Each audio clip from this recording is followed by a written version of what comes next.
Hello, this is Missy's View here.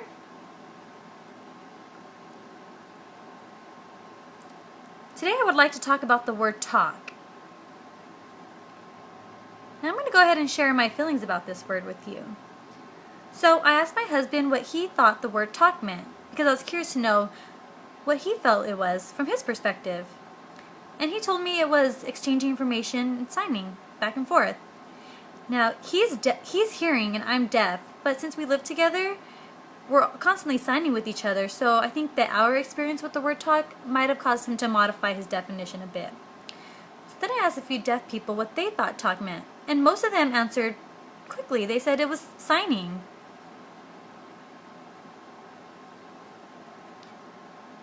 I thought, okay, well, let me ask someone else. So I asked a hearing interpreter, since they work with deaf people often. I asked them what they thought talk meant, and they said talking and signing back and forth.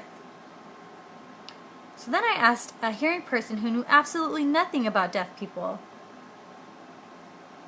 a person that had no experiences with deaf people. So I asked them through an interpreter, obviously, what they thought the word talk meant, and they said speaking with your voice. Now voice, that was the word that caught my attention. Now there was nothing wrong or right about what they had said, but I was just curious to see what other people thought talk meant from their perspectives. So I looked it up in the dictionary, and the dictionary is actually a really great book, so it should be your best friend. And I found something interesting.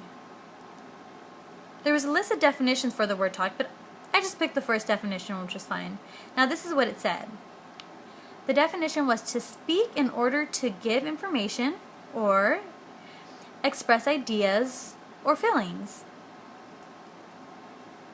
To converse or communicate through spoken words.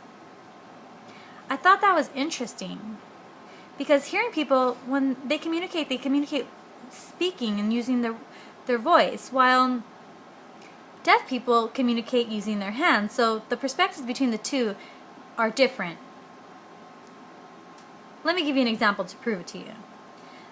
A few years ago, I went to Arizona State University because they wanted to become more aware or sensitive for student access, like for students such as blind or emotionally challenged, with learning disabilities, including the deaf. So they called for individuals to represent these people with disabilities. There was blind people and deaf, and myself, deaf.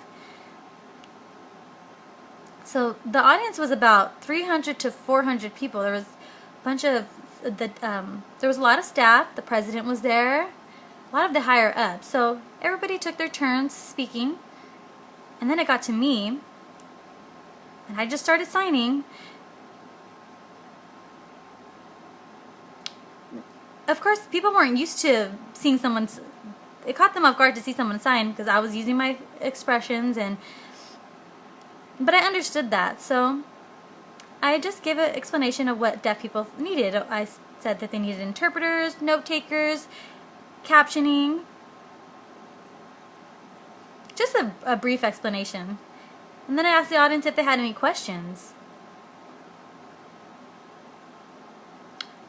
A person in the back of the room asked a question. The question was if I could speak.